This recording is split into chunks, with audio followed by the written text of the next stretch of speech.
100 படங்கள் தான் வாசிப்பிலிருந்து திரைப்படத்துக்கு வந்து சேர்ந்துருக்கு. அப்போ எங்கே அது ஏன் விடுபட்டுது அப்படின்னா, மகாபாரத கதைகள் புத்தகங்கள் ஆவதற்கு முன்னால் இருந்து திரைப்படமானதை விட புத்தகங்கள் ஆன பிறகு வந்த இலக்கியம், அரசியல், சமூகம் சார்ந்த திரைப்படங்களில் இருந்து 100 படங்கள் தான் இவ்வளவு காலகட்டம் 100 வருடத்தில் வந்திருக்குன்னா ஏன் அந்த இடைவெளி? சரி, இங்கே தமிழில் மட்டும்தான் அப்படியா அப்படின்னு பார்த்தா, ஹிந்தி, வங்காள மொழி, குஜராத், இப்படி மலையாளம், இப்படி அனைத்து மொழிகளிலுமே வாசிப்பில் இருந்து தொடர்ச்சியாக திரைப்படமாவது என்பது எண்ணிக்கையில் குறைவாகத்தான் இருக்கிறது. கடைசியாக வந்த திரைப்படம் பொன்னியின் செல்வன். ஒரு நாவல், நீண்ட காலமாக இருந்த நாவல் திரைப்படமாக மாறி நிற்கிது. ஆனால் பொன்னியின் செல்வன் அந்த திரைப்படம் அந்த நாவலுக்கு உண்மை செஞ்சிருக்கா அப்படின்னு பாருங்க. கல்கி அவர்கள் தொடர்ச்சியாக அந்த இடங்களுக்கு சென்றிருக்கிறார். பயண தூரம், உடை, அந்த ஒரு சோழ நாகரிகத்தினுடைய நீட்சியாக என்னெல்லாம் இருக்கோ அதையெல்லாம் முடிந்தவரை ஜெனியூனாக அவர் பதிவு செஞ்சிருப்பார் அவருடைய பொன்னியின் செல்வன் நாவலில். ஆனால் அதே நாவல் திரைப்படமாகும் போது அது பதிவு செஞ்சிருக்கா அப்படின்னு கேட்டிங்கன்னா, என்னை பொறுத்தவரை நான் ஒரு விமர்சகனாக சொல்வேன், அது பதிவு செய்யவில்லை. ஒரு 100 வருடம் அது யாருமே தொடாத விஷயத்தை இது தொட்டு முடிச்சிருக்காங்க. அதில் அது ஒரு சாதனை. ஆனால் உடை, நிறம், மனிதர்களுடைய நிறம், கட்டட அமைப்புகள் எதுவுமே பதிவில்லை, எதுவுமே பதிவில்லை. காலத்தின் பேரன்பும் பெரும் ஆசீர்வாதங்களும் நம் அனைவருக்கும் முழுமையாக கிடைக்கட்டும். மேடையில் அமர்ந்திருக்கின்ற சகோதரருக்கும், எதிரில் வீட்டு இந்த நேரத்தை நம்மோடு பகிர்ந்து கொண்டிருக்கின்ற உங்கள் அனைவருக்கும் என் மாலை வணக்கங்கள். இந்த புத்தக திருவிழா என்னுடைய சென்னை வாழ்க்கையிலிருந்து மிக சரியாக 30 வருடங்களை தொடர்பு கொண்டிருக்கிறது. 1984 நான் சென்னை வந்தேன். எல்ஐசிக்கு எதிரில் இருக்கக்கூடிய காயிதே மில்லத் கல்லூரியில் இந்த புத்தக திருவிழா ஒரு மறுமாற்றம் அடை சிறப்பாக நடத்தப்பட்டது. அதுதான் முதல் புத்தக திருவிழா. ஆனால் அதற்கு முன்னால் ஒரு 15 வருடம் அது நடந்திருக்கிறது. ஆனால் இன்று இவ்வளவு ஜெகஜோதியாக பிரம்மாண்டமாக இது வளர்ந்து நிற்கிறது என்றால் இதனுடைய தொடக்கம் 1984 காலகட்டம்தான். அன்று நான் சென்னைக்கு வந்தபோது என் கையில் இருந்த உதவியாளராக நான் வாங்கிய பணம், சம்பளம் அனைத்துமே புத்தக திருவிழாவில் நான் செலவு செய்தது தான். 15 ரூபா மீனாட்சி பதிப்பகம், அலையன்ஸ் பதிப்பகம், இவங்கெல்லாம் 12 ரூபா 15 ரூபாய்க்கு மேலே புத்தகத்தினுடைய விலையே இருக்காது.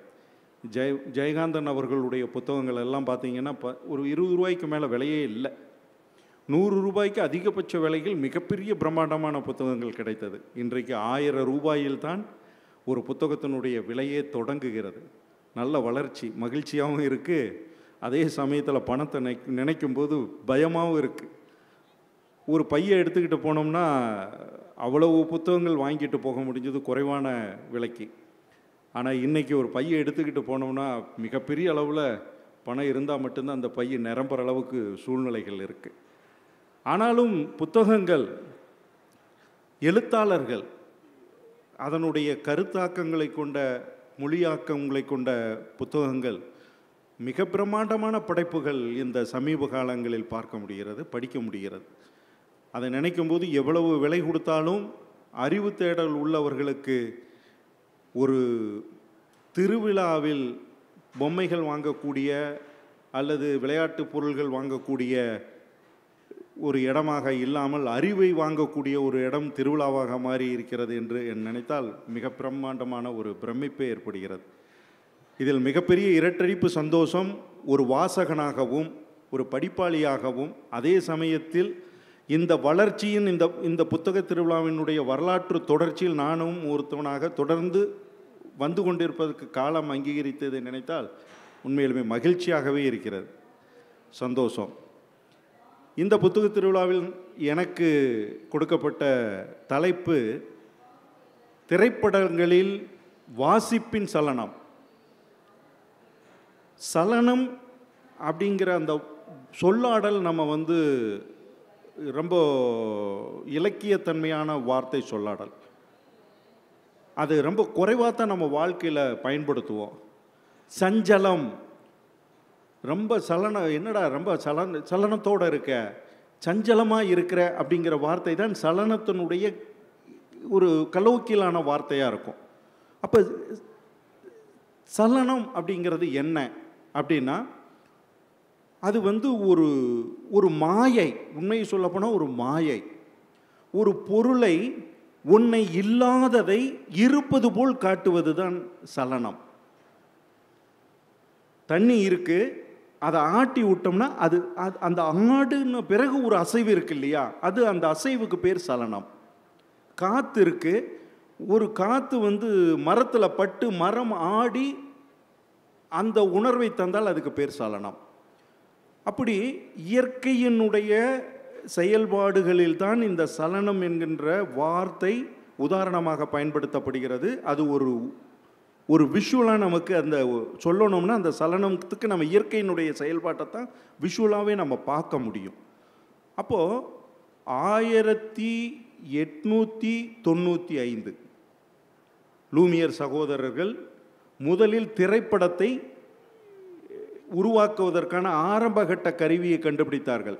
85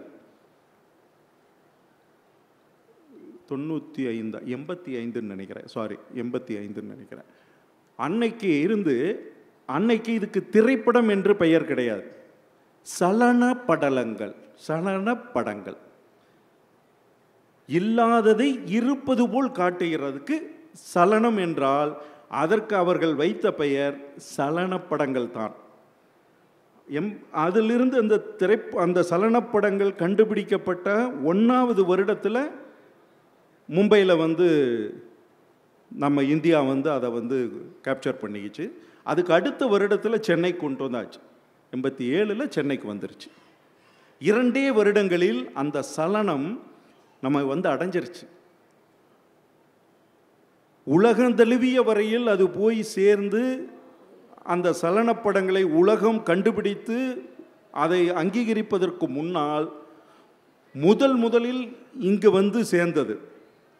அதுக்கு மிக முக்கியமான காரணம் ஆங்கிலேயர்கள் இங்கு ஒரு ஆட்சி பொறுப்பில் இருந்தது. ஏன்னா அந்த தொழில்நுட்பத்தை இங்கு கொண்டுகிட்டு வருவதற்கு எளிமையாக அந்த ஆட்சி அதிகாரங்களும் அதை பயன்படுத்திய ஆங்கிலேயர்களுடைய தொடர்பும் நமக்கு எளிமையாக அதை கொண்டாந்து சேர்த்துருச்சு. 100 வருடங்களை அந்த சலனப்படம் மூவ் பண்ணி பேசி நகர்ந்து இன்று தொழில்நுட்ப ரீதியாக மிக பிரம்மாண்டமாக விரிந்து நம்மளுடைய மொபைல் ஃபோனில் கூட அதை எடுக்கிற அளவுக்கு வளர்ந்து நிற்கிது. அந்த சலன திரைப்படம், அந்த சலனம் இல்லாதது இருப்பது போல் காட்டுகின்ற அந்த நிலை ஆரம்பத்தில் இங்கு எப்படி எடுக்கப்பட்டது, அதனுடைய தொடர்ச்சி எதுவாக எடுத்துக்கிச்சுன்னா, இலக்கியங்களை தொடுவதற்கு பதிலாக புராணங்களை அது தொட்டுது. வாசிப்பின் சலனம் அப்படின்னா திரைப்படத்துக்குள்ள வாசிப்பின் சலனம், வாசிப்பு சார்ந்த சலனம் அப்படின்னு வருவதற்கு காலம் ஒரு 1930க்கு பிறகுதான் அதனுடைய வீழ்ச்சி நமக்கு இருந்தது.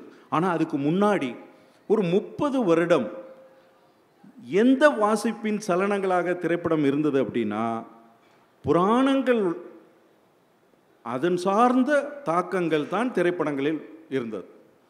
அன்று இந்தியாவில் இருக்கக்கூடிய அனைத்து மொழிகளிலும் அதிகமாக எடுக்கப்பட்ட படங்கள் மகாபாரத கதைகளும் இராமாயண கதைகளும் தான். அந்த வாசிப்பினுடைய சலனமாகத்தான் திரைப்படம் இருந்தது. அதற்கு பிறகு 1930 அதிலிருந்து ஒரு மாற்றம் ஏற்படுகிறது.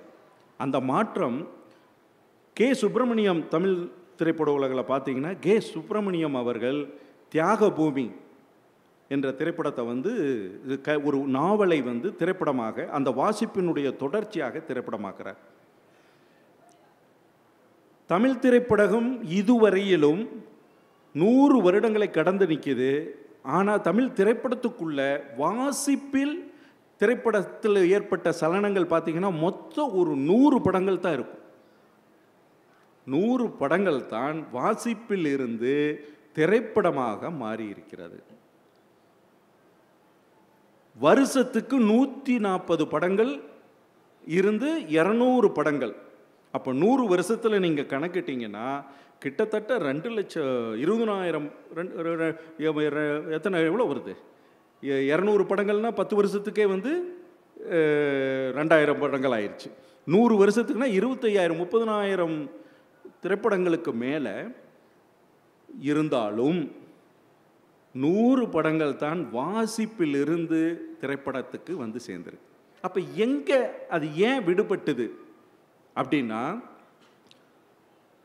மகாபாரத கதைகள் புத்தகங்கள் ஆவதற்கு முன்னால் இருந்து திரைப்படமானதை விட புத்தகங்கள் ஆன பிறகு வந்த இலக்கியம், அரசியல், சமூகம் சார்ந்த திரைப்படங்களில் இருந்து 100 படங்கள் தான் இவ்வளவு காலகட்டம் 100 வருடத்தில் வந்திருக்குன்னா ஏன் அந்த இடைவெளி? சரி, இங்கே தமிழில் மட்டும்தான் அப்படியா அப்படின்னு பார்த்தா ஹிந்தி, வங்காள மொழி, குஜராத், இப்படி மலையாளம், இப்படி அனைத்து மொழிகளிலுமே வாசிப்பில் இருந்து தொடர்ச்சியாக திரைப்படமாவது என்பது எண்ணிக்கையில் குறைவாகத்தான் இருக்கிறது. அதற்கு காரணம், திரைப்படம் என்பது ஒரு இலக்கியத்தினுடைய தொடர்ச்சியாக அது தன்னை வடிவமைத்து கொள்ளவில்லை. அது ஒரு வியாபாரத்தன்மை. அதற்குள் கதை இருக்கிறது, ஓவியம் இருக்கிறது, இசை இருக்கிறது, நடிப்பு இருக்கிறது, தொழில்நுட்பம், வியாபாரம், இப்படி அனைத்து கலைகளும் அதுக்குள்ளே வரும்போது அதில் இலக்கியமும் கொஞ்சம் இருக்கே தவிர இலக்கியம் அல்ல திரைப்படம். இலக்கியவாதிகள் அத்தனை பேருமே திரைப்படத்துக்கு வர வேண்டிய அந்த பரிணாம வளர்ச்சிக்கு அவங்க வரல. திரைப்படத்துக்கு உள்ளே வரும்போது இலக்கியவாதிகள் கூட தன்னுடைய நாவலை திரைப்படமாப்பதற்கு பதிலாக புதிதாக திரைப்படத்துக்கு ஒரு கதை எழுதுவாங்க. அதுதான் நடந்திருக்குது நிறைய இடத்துல. மலையாளத்தில் உம்மாச்சு ஒரு மிக முக்கியமான நாவல். அதுபோல செம்மீன் மிக முக்கியமான நாவல், வைசாலி மிக முக்கியமான நாவல். இதுகெல்லாம் இது போன்ற ஒரு வடக்கன் வீரகதா, இப்படி போன்ற திரைப்படம், 2ஆம் இடம், எம்டி வாசுதேவனுடைய 2ஆம் இடம், இப்படி நிறைய நாவல்கள் திரைப்படங்களோட நிறைய தொடர்புபடுத்தி அது தன்னை மலையாள உலகில் திரைப்படத்தினுடைய வாசிப்பின் சலனங்கள் அதிகமாக இருக்கிறது. மலையாளத்திற்கு திரைப்படமே ஒரு இலக்கியத்தன்மை கொண்டதாகவும் இருக்கிறது, தமிழிலோ தெலுங்கிலோ இருப்பதை விட. ஆனால் இது வங்காளத்தினுடைய தாக்கம். வங்காளத்தில் ஒரு காலகட்டத்தில் திரைப்படம் என்பது வாசிப்பினுடைய சலனமாகவே இருந்தது. அதனுடைய தாக்கம் கேரளாவில் இருக்கிறது. காரணம், அங்கு 2 இடத்திலும் வலதுசாரி இடதுசாரி சிந்தனையாளர்கள் 2 பேருமே இருந்தாலும் அங்கு கம்யூனிஸ்ட் நண்பர்கள், தோழர்களுடைய முழுமையான அந்த வாசிப்பினுடைய தொடர்ச்சி, இலக்கியத்தினுடைய தொடர்ச்சி அப்படியே திரைப்படங்களுக்குள்ளே வர்றதுக்கு வங்காளமும் மலையாளமும் மிக முக்கியமான ஒரு அடித்தளத்தை அந்த தோழர்கள் அமைச்சு கொடுத்தாங்க. இன்னும் சொல்ல போனால் வங்காளத்திலையும் கேரளாவிலேயும் எடுத்தீங்கன்னா புராண கதைகள் நம்மளை விட அங்கே அதிகம், தமிழ்நாட்டை விட அங்கே ரொம்ப அதிகம், கொண்டாட்டங்கள் அதிகம். அங்கே இருக்கக்கூடிய கலாச்சாரங்களில் பார்த்தீங்கன்னா ரொம்ப நிறைய புராண தாக்கங்களும் மத தாக்கங்களும் இருக்குது. ஆனால் அதை எல்லாம் தாண்டி இலக்கியத்தினுடைய வாசிப்பினுடைய தொடர்ச்சியாக சினிமா மாறி நின்றதுக்கு சிவப்பு சிந்தனையாளர்களுடைய அடித்தளம் தான் மிக முக்கியமானது. தமிழகத்தை பொறுத்தவரை கல்கி அவர்கள், லக்ஷ்மி அவர்கள், ஒரு காலகட்டத்தில் சுஜாதா அவர்களுடைய நாவல், புஷ்பா தங்கத்துறை, மகரிஷி, சாய்ந்தாடம்மா சாய்ந்தாடு, காயத்ரி, இந்த திரைப்படங்கள், அதனுடைய தொடர்ச்சியாக சுஜாதா அவர்களுடைய பிரியா, கரையெல்லாம் செண்பகப்பூ போன்ற அவருடைய நைலாயின் கயிறு, அதுபோல திரைப்படங்கள், இப்படி ஒரு குறிப்பிட்ட ஒவ்வொரு எழுத்தாளர்களுடையதும் அதிகமாக பதிவாயிருக்கு. தமிழ்வாணன் அவர்களுடைய நாவல் பதிவாயிருக்கு. ஆனால் தொடர்ச்சியாக எண்ணிக்கை வைஸ் பார்த்திங்கன்னா சுஜாதா அவர்கள், கல்கி அவர்கள், லக்ஷ்மி அவர்களுடைய நாவல்கள் தான் அதிகமாக திரைப்படங்கள்லேருந்து ஒரு சலனப்படமாக ஒரு திரைப்படமாக இலக்கியத்திலிருந்து மாறினது நடந்திருக்கு. இப்போ சமீப காலங்களில் கடைசியாக வந்த திரைப்படம் பொன்னியின் செல்வன். ஒரு நாவல், நீண்ட காலமாக இருந்த நாவல் திரைப்படமாக மாறி நிற்கிது. ஆனால் பொன்னியின் செல்வன் அந்த திரைப்படம் அந்த நாவலுக்கு உண்மை செஞ்சிருக்கா அப்படின்னு பாருங்கள். கல்கி அவர்கள் தொடர்ச்சியாக அந்த இடங்களுக்கு சென்றிருக்கிறார். பயண தூரம், உடை, அந்த ஒரு சோழ நாகரிகத்தினுடைய நீட்சியாக என்னெல்லாம் இருக்கோ அதையெல்லாம் முடிந்தவரை ஜெனியூனாக அவர் பதிவு செஞ்சிருப்பார் அவருடைய பொன்னியின் செல்வன் நாவலில். ஆனால் அதே நாவல் திரைப்படமாகும் போது அது பதிவு செஞ்சிருக்கா அப்படின்னு கேட்டிங்கன்னா, என்னை பொறுத்தவரை நான் ஒரு விமர்சகனாக சொல்வேன், அது பதிவு செய்யவில்லை. ஒரு 100 வருடம் அது யாருமே தொடாத விஷயத்தை இது தொட்டு முடிச்சிருக்காங்க. அதில் அது ஒரு சாதனை. ஆனால் உடை, நிறம், மனிதர்களுடைய நிறம், கட்டட அமைப்புகள் எதுவுமே பதிவில்லை. தஞ்சாவூர் என்பது ஒரு சமதள பகுதி. அது ஒரு வண்டல் மண் படிகிற பகுதி. ஒகேனக்கல்ல பார்த்தீங்கன்னா காவேரி வீழ்ந்து உழுகும். அந்த கொள்ளைகால் பக்கம் போனீங்கன்னா காவேரி மேலே இருந்து பறந்து விழுகும்.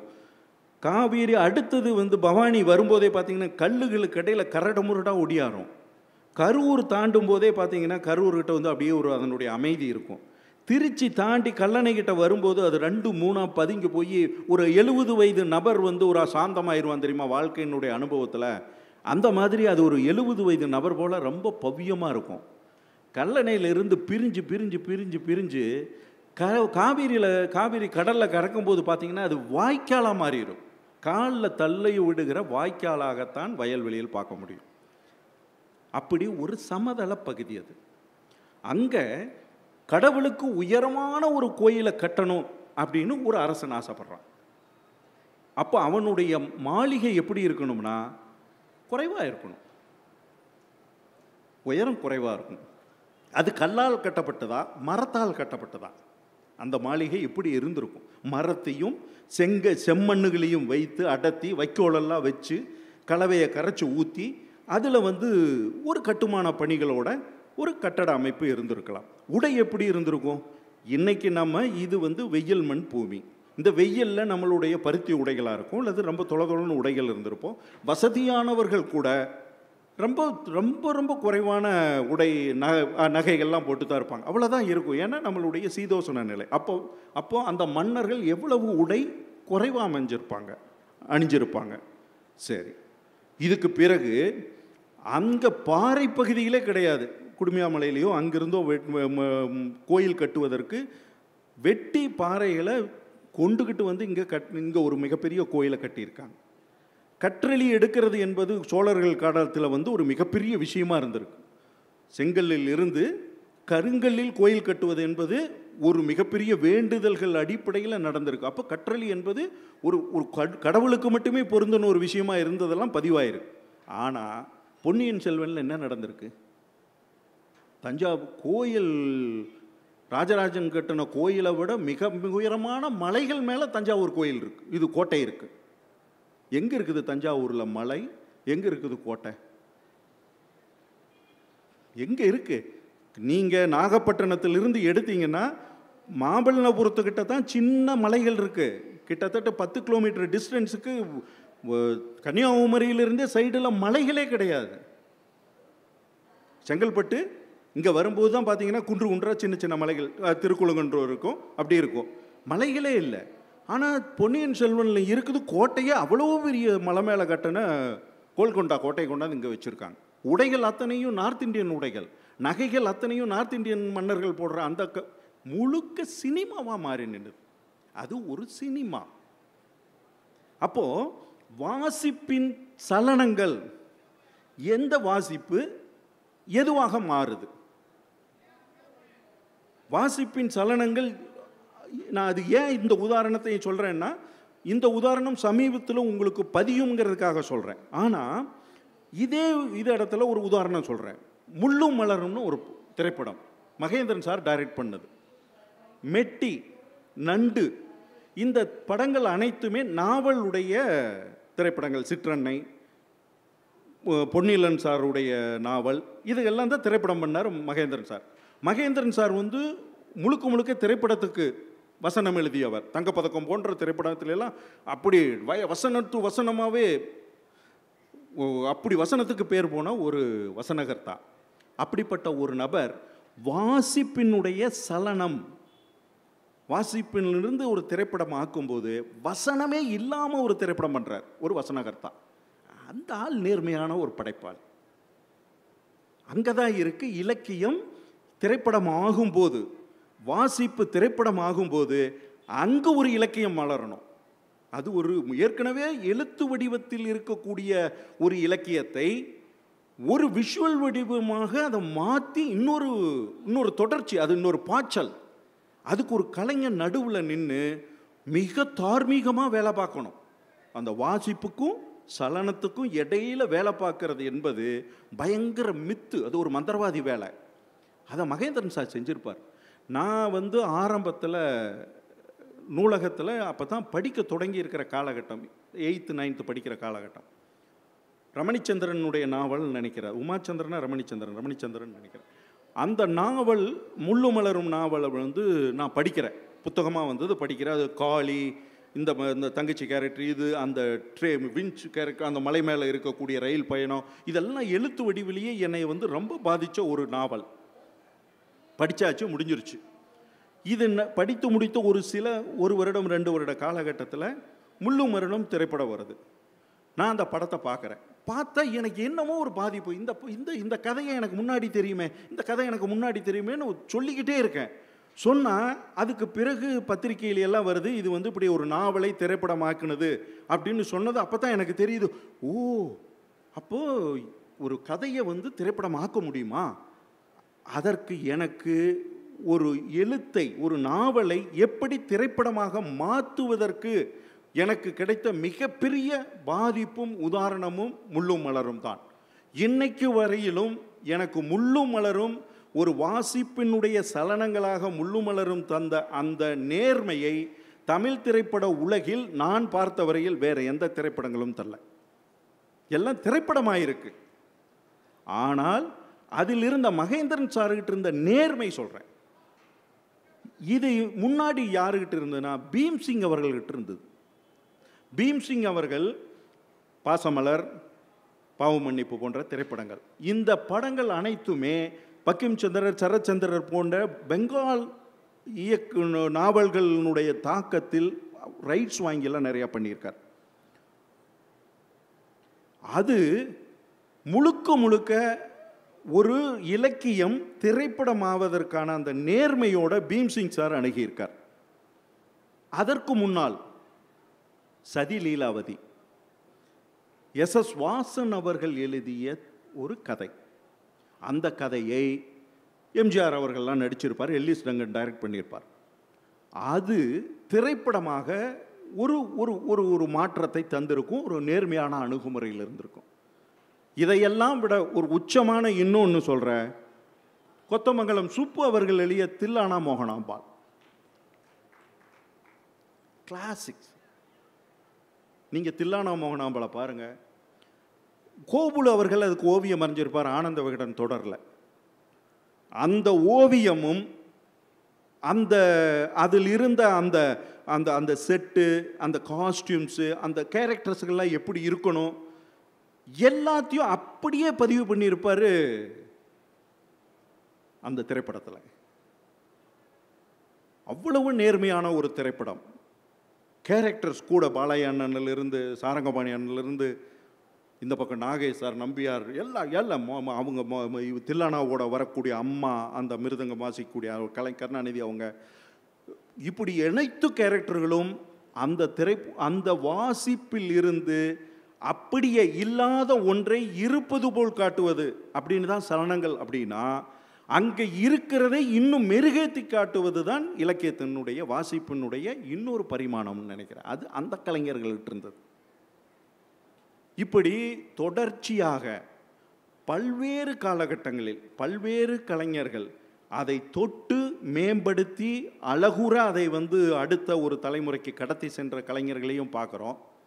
தொட்டு இருக்கிறத தொட்டு விட்டு திரைப்படமாக்கின அனுபவத்தையும் இப்போ சமீபத்தில் பார்க்குறோம். அந்த அனுபவமும் நடந்திருக்கு. ஆனால் அதே மணிரத்னம் சார் மௌனராகம் பண்ணும்போது ஜெயகாந்தன் அவர்களுடைய ஒரு கதையினுடைய பாதிப்பு தான் மௌனராகம். மௌனராகம் மிக சிறந்த ஒரு இலக்கியமாக திரையில் வந்திருக்கும். எங்கே போனார் அந்த கலைஞன், மௌனராக கலைஞன் பொன்னியின் செல்வனில்? ஏன் அந்த குறைஞ்சபட்ச அணுகுமுறை கூட இல்லாமல் போச்சு?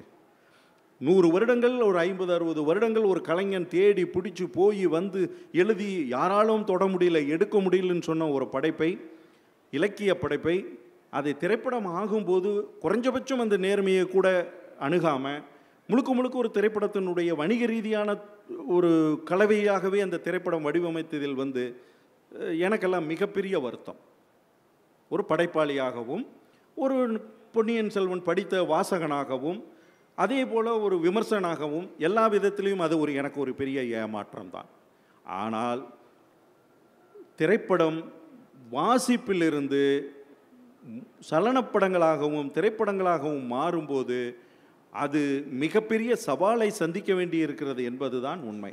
அந்த சவாலை சந்திப்பதற்கு பல கலைஞர்கள் விருப்பம் இல்லை. எதுக்கு அந்த ரிஸ்க் எடுக்கணும்? போயிடலாம் அப்படியே, வேண்டாம். அதெல்லாம் திரைப்படத்தை நம்ம பண்ணும்போது நிறைய போராட்டம், அது இது அப்படி. அதில் இப்போ சமீபத்தில் இன்னொரு நண்பரை நான் சொல்லணும். பரதேசி திரைப்படம், நான்கடவுள் திரைப்படம், இந்த இடத்துல நான் பதிவு பண்ண வேண்டிய விஷயம். பாலா அவர்கள் என்னுடைய நெருங்கிய நண்பர். இன்னும் ஆச்சரியம் சொல்ல போனால் என்னுடைய ரூம்மேட்.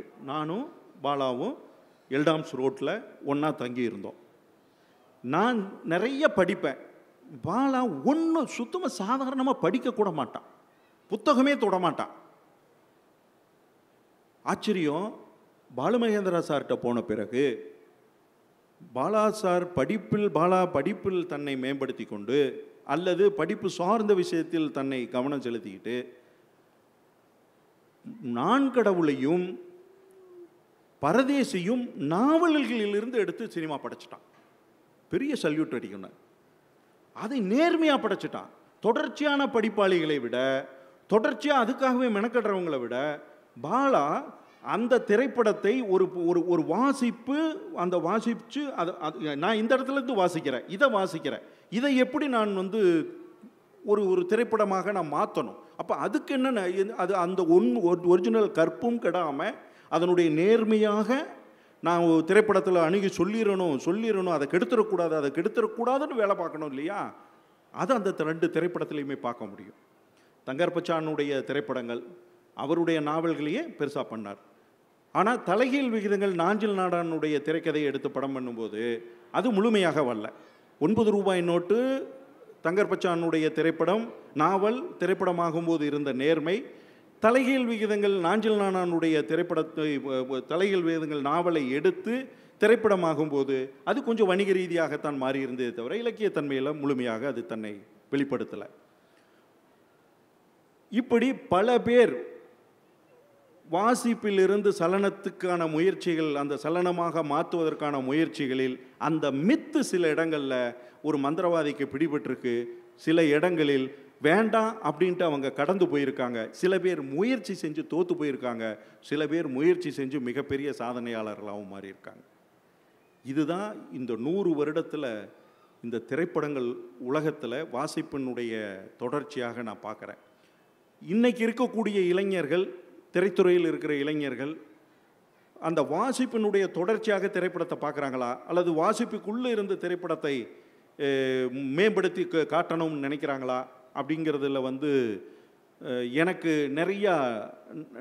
நிறைய இளைஞர்களோட போய் பழகி அவங்கெல்லாம் உண்மையிலுமே படிக்கிறவங்களா படிக்காதவங்களான்னு தெரியாதனால என்னால் சரியாக விமர்சிக்க முடியல.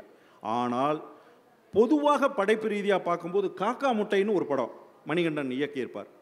அது 100 இலக்கியத்துக்கு சமமானது. அது ஒரு நீங்கள் பார்த்தீங்கன்னா நாவலில் இருந்து அது திரைப்படம் ஆகாமல் இருக்கலாம். ஆனால் திரைப்படத்தில் இருந்து அதை புத்தகமாக வெளியிட்டிங்கன்னா 100 இலக்கியத்துக்கு சமமானது காக்கா முட்டை.